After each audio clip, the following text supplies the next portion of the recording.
Most of us assume that we have a pretty good bead on things, that we are informed on the world around us and how we all got here, and that we have all the information we need to live our lives.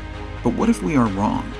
What if there is a world of secrets and stranger than fiction truths out there that we are unaware of and that we are secretly longing to know?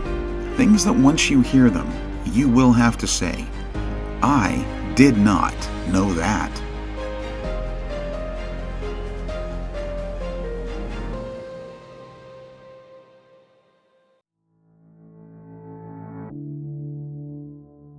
Back before vast amounts of geosynchronized satellites encircled the world, giving us directions to a 7-Eleven in the Gobi Desert in Mongolia, human travelers relied on these things called maps.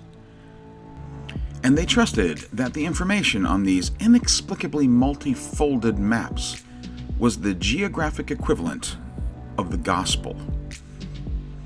Yet travelers that might have found themselves in or around Delaware County, New York, in the early part of the 1900s, and might have wanted to drop by a small town named Agloe, were in for quite a surprise, because it was missing, or perhaps invisible would be a better way of describing it. To understand this, let's set the Wayback Machine. The time? 1925. The place? Covent Station, New Jersey. The thing? The first paper town. In the 1920s, general drafting founder Otto G. Lindbergh and his assistant Ernest Alpler were looking to prove that their work was being plagiarized, and to that end, they invoked an age-old notion of what was called a copyright trap. Used in many forms, the copyright trap was an invented thing or place that was added to your work. Then, if that fictitious place ended up on someone else's work, well, you knew they had plagiarized you. These map makers used an anagram of their initials and made up the town of Agloe, New York. Many a zany thing have been added to very serious works to try and catch plagiarism. One of the most famous was the invented biography of Lillian Virginia Mountweazel, as a fountain designer turned photographer who died in an explosion while on an assignment for Combustibles magazine.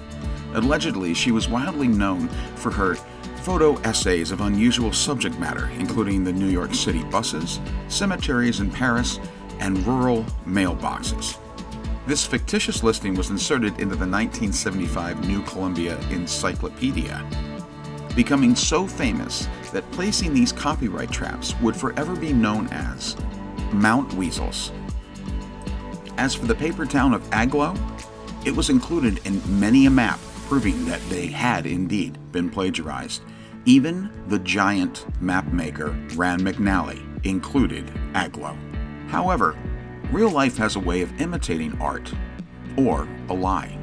And in fact, Agloe became a real town and even ended up on the National Survey and was given its own zip code for a while.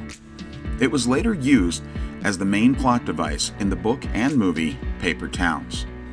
So if you ever find yourself arriving at your destination, but it's not there, perhaps you've been a victim of a Mountweazel.